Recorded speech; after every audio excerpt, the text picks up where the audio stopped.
A while back, I did a video kind of expressing my grievances with the character Caulifla, and now that she's been removed from the Tournament of Power, and we've kind of gotten a better idea of, just the full role she was going to play in this arc, I thought it would be better to kind of go back to her character, kind of reevaluate her, and see if my opinions on her have changed, and also kind of address the criticisms that I got in that first video.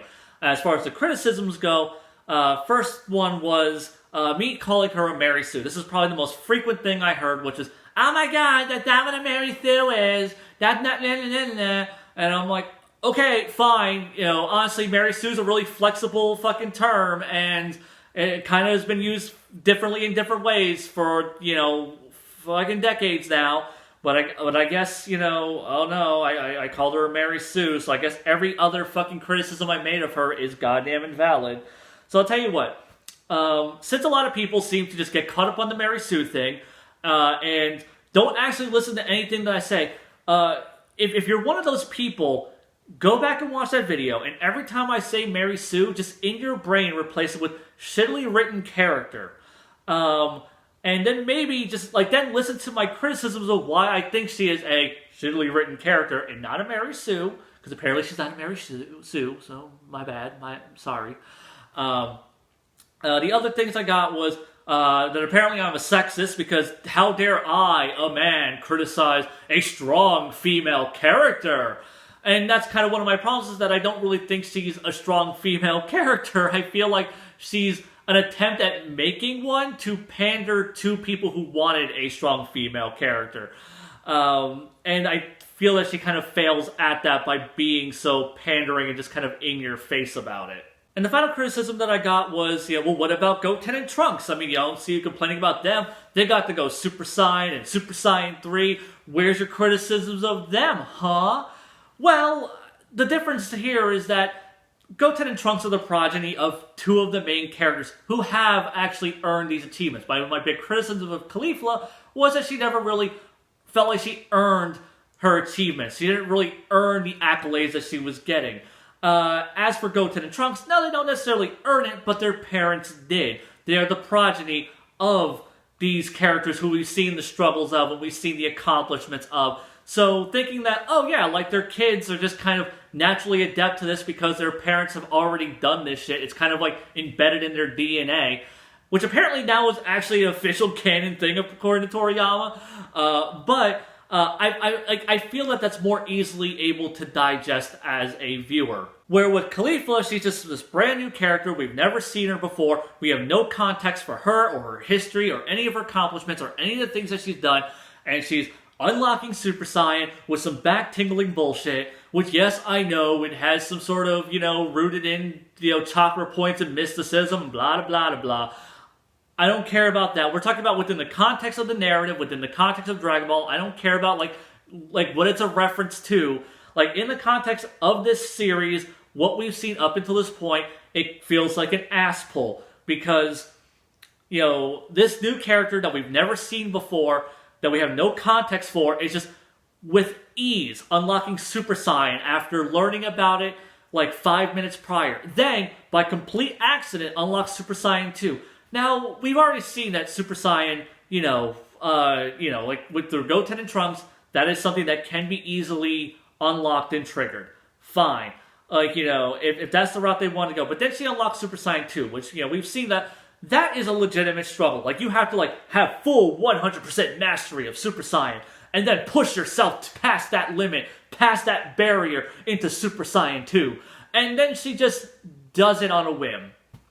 And then she kind of doesn't know how she did it. She's just oh, I did this thing. How did I do this thing?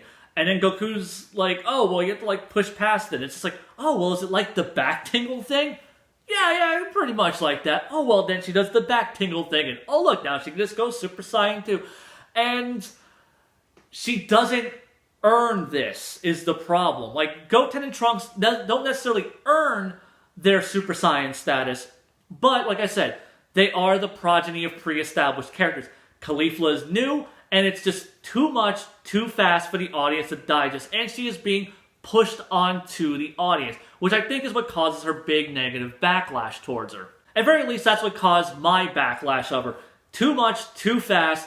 Guys, give me some breathing room. We were just introduced this character. Even if she just had Super Saiyan 1 already. But she can't have Super Saiyan 1 because Super Saiyans don't really exist in Universe 6. Which, honestly, I think that's a problem that Dragon Ball Super really fucked up in the very beginning. When Kefla got Super Saiyan, I thought it was fucking stupid.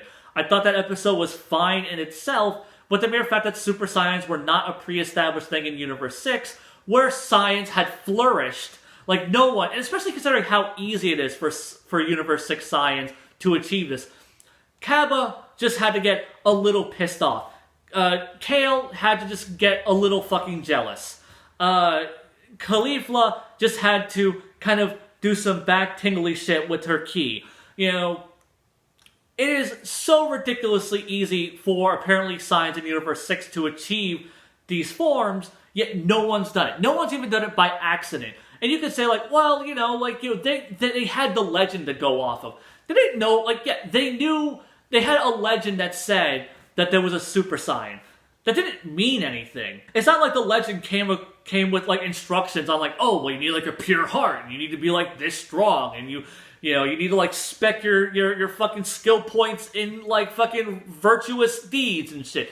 No, it was just, there's this legend. And Goku achieves this by absolute accident.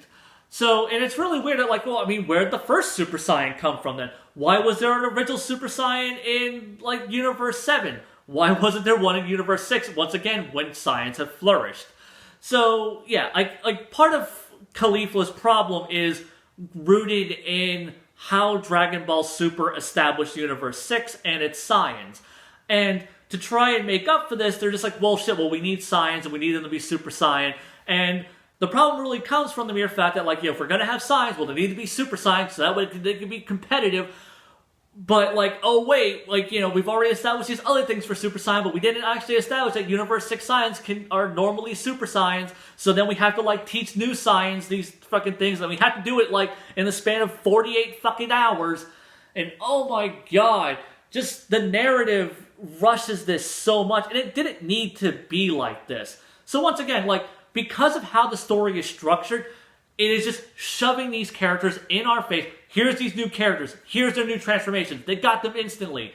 And then to add fuel to this fire of this too much, too fast problem, then they get to the tournament. Goku is taking a special interest in Caulifla and kind of training her and, like, almost mentoring her with during the tournament. And yes, Vegeta and Kappa kind of have this dynamic. But, like, you know, that was it in, like, a one-on-one tournament where the stakes were damn near non-existent. Here the stakes are for the fate of their goddamn universe. The stakes don't get any higher than they are right now, and here we have Goku taking the time to mentor this new character for no fucking reason other than, oh, well, I want to see how much stronger they become. This tournament's like 40 fucking minutes. How much stronger are you expecting this character to get in the next 40 fucking minutes? We're talking about, like, characters who are already supposed to have ridiculous potential. Like, Gohan supposed to have, like, ridiculous potential by Saiyan standards. And he still had to train in the Room of Spirit and Time for, like, a whole year to get Super Saiyan fully master it. And then he still had to fucking rage trigger himself just to get Super Saiyan 2. How are we, the audience, supposed to expect, like, oh yeah, like, they're totally gonna get stronger? And why the hell would Goku even want to see them get stronger when, once again, this is a tournament for the fate of their goddamn universe? And this is where her character writing reeks of just self-insert fanfic character shit comes from. It's the mere fact that, like, not only does she unlock these abilities with really ease, like, you know, like, oh, she found, like, another way to do it. Look how easy it is for her. And look at all of her amazing potential. More potential than we've ever seen before. And look, Goku's taking a special... The main character of the show is taking a special interest in her. And then she's like, oh my gosh, teach me new things like Super Saiyan 3. And it's just like, she's literally having a fangirl moment. This is what makes her come off as a self-insert. And then on top of that, she's horribly obnoxious. She is just so overly confident and full of herself. And she doesn't really earn this confidence. Like, she's not even, like, the strongest member of her team. I mean, Hit should still be stronger than than she is. And yet she's ridiculously arrogant, ridiculously confident. And, it just reeks of hubris, and it becomes obnoxious and grating. And I think that's also another one of her goddamn problems. Vegeta is a character who is really full of himself, but he's earned that kind of arrogance that he has. Even from his introduction, he's the prince of all science, he's the strongest of his race, a super elite. So of course, he comes off as the smuggest motherfucker on the face of the goddamn universe. He is the strongest of his people when he's introduced. Even Goku gets his shit wrecked by Vegeta. Vegeta gets really pissed off that Goku's even holding his own, but Vegeta's still the top dog in that first arc. And, Vegeta is still one of the strongest characters in his universe consistently. So he's always earned that level of arrogance, that level of pride, that level of smugness that he has. Where Caulifla, once again, we know nothing about her. We don't have context for her character. Why the hell is she such a bitch? Why the fuck is she so full of herself? And, once again, like, Goku, if he really wanted to, he could just knock her out of the ring. He could go God form and knock her out of the ring and shit would be over. Which is what he should be doing because, once again, this is a tournament for the fate of their goddamn universe. By the time Caulifla comes back into the tournament, though, I have started to warm up to her a little bit. I still don't think she's a good character. I still think she's horribly obnoxious. I still don't think she's earned any of the fucking accomplishments that she's had so far. I don't think she's earned the right to be as smug as she has. But one legitimately great thing does come from her, and that is Kefla. A lot of people seem to assume that I was going to hate Kefla, and I don't. Because Kefla feels like a more fully realized concept of Kale and Caulifla. Who would have thought taking these two kind of terrible characters, or characters that I don't think are good, and combining them would have made a character that I actually like. First off, their character design. They fuse into a much better character design. I still don't think it's a necessarily good design, but I do think it's aesthetically more pleasing than Kale or Caulifla's designs are separately. Then you have her unique transformation, like the fact that she goes like Legendary Super Saiyan 2. I think that's badass. For once, her smugness, because her personality is basically just Caulifla's smug arrogance cranked up to 11. And you would think, well, shouldn't I hate that also because she's just as smug as Caulifla? Well, no, I don't hate it because Kefla actually earns her smugness. She earns it by being actually as powerful as she portrays herself to be. She wrecks the fuck out of Goku. It isn't until Goku uses Ultra Instinct that he completely owns her. And she is completely out of her depth and she just gets her shit wrecked. Honestly, I would have loved it if she even went like Legendary 3. Because that feels like that should have happened. Like, I don't know why it didn't. Like, I feel like that should have been, like, the big thing. Like she goes Legendary 3, and maybe, she's doing, like, a little bit better against Ultra Instinct Goku, but she's still just completely outmatched by him. And, yeah, and that would have been okay, because, one, once again, you have Caulifla's potential mixed with Kale's crazy-ass legendary forms, and the fact that they are a fusion. And we already know that, fusions have way more potential than non-fusions. This is exhibited through Gotenks, who can go Super Saiyan 3, but Goten and Trunks individually are still just Super Saiyan 1. They don't even have Super Saiyan 2. Individually they're still just Super Saiyans, but as Gotenks, they can go up to Super Saiyan 3. So yeah, I think it would have been fucking great if Kefla could have done it. And once again, like I said, Kefla's smugness makes sense because she can actually back up the shit talk. She's smug as fuck, but she backs it up. She is now one of the strongest fucking characters in this tournament. The only characters who are, better than her are fucking Jiren and Ultra Instinct Goku. That is it. And I think it's a real shame that Kefla didn't get to stay fused. Like, fuck the goddamn Patara retcon. It's actually making the narrative worse.